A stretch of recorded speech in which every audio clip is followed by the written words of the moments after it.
আসসালামু আলাইকুম। ওয়ালাইকুম আসসালাম রহমতুল্লাহি ওয়া বারাকাতুহু। তো প্রিয় দর্শক, আপনাদের জন্য আমি আবারও চলে এসেছি সেই সত্য সাধুর বাণী চ্যানেলটি নিয়ে। নয়ন সাধু ভাইয়ের কাছে এবং কি দাদাজির কাছে এসেছি।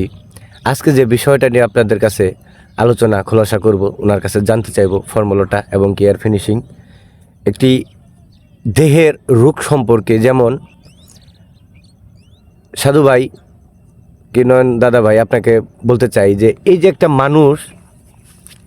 মানুষের পুরাতন আমসা, যাকে আমসা বলে, এই আমসা, পুরাতন আমসনে অনেক মানুষ দীর্ঘদিন ধরে ভুগছে, বছরের পর বছর। এরকম পুরাতন আমাশা ভালো হওয়ার জন্য প্রাকৃতিক কোনো মানে অল্প স্বল্প খরচে কোনো রকম কোনো ফর্মুলা আছে কিনা, সে বিষয়টা যদি দর্শকদের উদ্দেশ্যে আপনি ক্লিয়ার করতেন, দর্শকরা উপকৃত হতো আপনার টিপস পায়। ধন্যবাদ আপনাকে।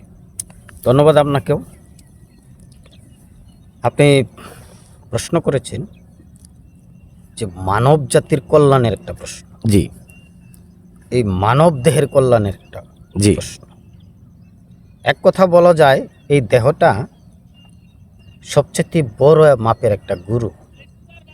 এই দেহগুরু সুস্থ না থাকলে জি আপনার কোনো কাজে মন বসবে না। রাইট। নামাজ, রোজা, হজ, যাকাত, ইবাদত, বন্দেগী, গুরুর নাম জপা, কাজকর্মে কোথাও আপনার মন বসবে না। ঠিক। তো আপনার সেই প্রশ্নটার মধ্যে শুনতে পেলাম যে পুরাতন আমসা। জি সেই আমসা মানে কি? দেহ থেকে আমজাতীয় জিনিসগুলি পায়খানার রাস্তা দিয়ে বেরিয়ে যায়, যেটা পিছলা পিছলা হয়ে। বিজল। আম মানে কি? আমার দেহের ক্যালসিয়াম। আমার দেহের ক্যালসিয়ামটা পায়খানার রাস্তা দিয়ে বেরিয়ে যাচ্ছে। জি এর মতো মারাত্মক ইফেক্ট, সংক্রমণ আর হতে পারে না। এই পুরাতন আমাশা তো অনেক কষ্টদায়ক। অনেক কষ্টদায়ক। আপনার যেরকম এই পুরাতন আমাশা যার রয়েছে, জি তার এক সময় এই গুটি ব্যারাম হতে পারে, মানে অশ্ব ব্যারাম হয়ে যেতে পারে জি জি এই আমাশা থেকে। আমসা থেকে। আচ্ছা। তার এই শরীরের মধ্যে বিভিন্ন সিমটম দেখা দিতে পারে, অ্যালার্জি ফুটে উঠতে পারে, জি গোটা গোটা ভাব হতে পারে এই আমসা থেকে। তো যাদের এই আমসাটা রয়েছে, পায়খানা কষা রয়েছে, তাদের জন্য আজকে গুরুত্বপূর্ণ এই ভিডিওটা। যে এখানে আরেকটা কথা আপনাকে না বললে নয়, যাতে এক ভিডিওর মধ্যে দুইটা কথা ক্লিয়ার হয়ে যায়, এক ঢিলে দুই পাখি। যেমন এই যে কষা পায়খানা, যাদের কষা, এটা কি আমাশার মধ্যে পড়ে? এটা আমসার মধ্যে পড়ে না।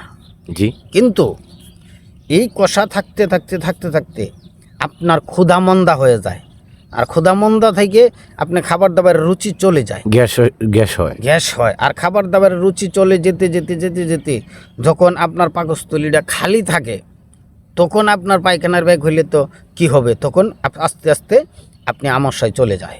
আচ্ছা, এই বিষয়টা। জি জি ক্লিয়ার। তো এর মধ্যে আপনার যে প্রশ্নটা ছিল আমসা, জি সেই আমসা ভালো করার জন্য আপনি বলছেন যে সামান্য খরচে। হ্যাঁ, অল্প স্বল্প খরচে। আর আমি বলবো একটি পয়সাও আপনার খরচ করতে হবে না। জি। একটি পয়সাও না। বিনে পয়সায় চিকিৎসা করি, আপনার চিকিৎসা আপনি নিজে করি, আপনি ভালো হয়ে যাবেন। আচ্ছা, যেমন আরও ভালো অনেক মানুষ আমরা রয়েছি, ডাক্তারের কাছে, কবিরাজের কাছে গিয়ে আমরা কথা বলতে একটু লজ্জা বোধ করি জি রোগ সম্পর্কে। তো আমাদের কারো কাছে বলার দরকার নাই। আমরা মাত্র কয়েকটি গাছের ডগা একত্রিত করে রস করে আমরা 3 দিন থেকে 5 দিন, 5 দিন থেকে 7 দিন জি সেবন করব। যত দিন বেঁচে থাকব ততদিন আর কখনো আমসা হবে না। আমসার মধ্যে দেখেন আমাদের শুধু বিজল যায় তাই না, আমাদের রক্ত আমসাও হয়ে যায়। আচ্ছা আচ্ছা। যখন আমাদের শরীরের আমসা মানে বিজল মানে ক্যালসিয়াম যেতে যেতে শেষ পর্যায়ে আমরা চলে যাই, তখন আমাদের রক্ত আমসা হয়ে যায়। আর সেইখান থেকে পরিত্রাণ পাওয়ার জন্য আপনাকে একটি টাকাও খরচ করতে হচ্ছে না। শুধুমাত্র এই ভিডিওটা আপনার সম্পূর্ণরূপে প্রত্যেকটা কথা মনোযোগ সহকারে শুনে ওষুধগুলি সেবন করবে। তা তো অবশ্যই। তার মধ্যে আপনার 1 নম্বরে রয়েছে আমরা যে বাহাট গাছ চিনি, কেউ কয় ভাটি গাছ, কেউ কয় ভাটাল গাছ, হুম, এটার নাম হলো ভাট গাছ। সেই ভাট গাছের যে কচি ডগা রয়েছে, জি, সেই কচি ডগাটা আপনারা তুলে নেবেন, 3টা ডগা তুলে নেবেন। তারপরে আপনারা যাবেন হলো আপনার আম গাছের এখানে। আম গাছের যে কচি ডগা রয়েছে, জি, জি, কেবল গজাইতেছে দুগাটা, কেবল মাত্র গজাচ্ছে, পাতা ছাড়তেছে। পাতা 2-1টা পাতা হয়েছে, আচ্ছা আচ্ছা, সেই ডগাগুলি একদম কচিগুলি নেবেন। তারপরে নেবেন হলো আপনার যে পেয়ারা গাছ, ছোট পেয়ারা গাছের কচি ডগা, 2-1টা পাতা ধরেছে ডগাটায়, এরকম 5টা 7টা করে নেবেন। আর নিশিন্দা গাছ যারা চিনেন, নিশিন্দা গাছ দেখা যায় আমরা অনেকে এই গাছের ডাল ভেঙে, গাছটা ভেঙে আমরা মেসাক করি, মেশাক করি অনেকেই, হ্যাঁ, জি, আবার অনেকে মটকিলা গাছ দিয়ে করি। তবে নিশিন্দা গাছের আপনারা ডগা নেবেন, এই 4টি গাছের ডোকা, 4টি গাছের ডগা নেবেন। আরেকটি গাছ এখানে যোগ করবেন, সেটা হলো যে আনারস গাছ রয়েছে, দেশি যে আনারস গাছের ঠিক মাঝখানের একটা পাতা নেবেন।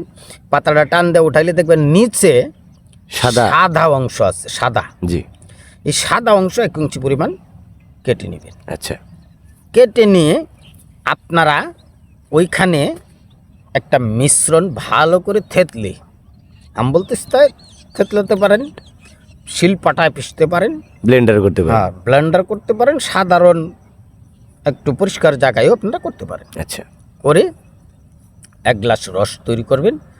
1 গ্লাস রস তৈরি করে সকালে খালি পেটে খাবেন। সকালে খালি পেটে খাওয়ার পর পানি খাবেন।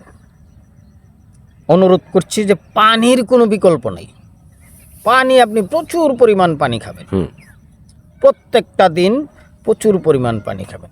আর প্রথম দিনই যখন এই ওষুধটা খাবেন, দেখবেন দুপুরবেলায় বা খাওয়ার সময় আসলে 2 ঘন্টা পর আপনার পেটে প্রচুর একটা খিদে আসবে, খাবার জন্য আপনার মনটা পাগল হয়ে যাবে। হুম, আপনি যে কোনো তরকারি দিয়ে, যে কোনো ভর্তা ছানা দিয়ে 3 প্লেট ভাত খাবেন, অনেকগুলি ভাত খেতে পারবেন, আচ্ছা, 2 থেকে 3 প্লেট। আর যখন এই ভাতটা খাবেন তখন আপনার আমাশা, শরীরের গুসগুসানি, জ্বর সেরে যাবে। আর ঠিক এভাবে 3 দিন খাবেন। আর যাদের একবারে অতিরিক্ত হয়েছে, যে ডাক্তারের ওষুধ খাইতে খাইতে খাইতে খাইতে খাইতে অতৃষ্ট হয়ে গেছে, অতিষ্ঠ হয়ে গেছেন, বিরক্ত হয়ে গেছেন, তারা 7টা দিন খাবেন।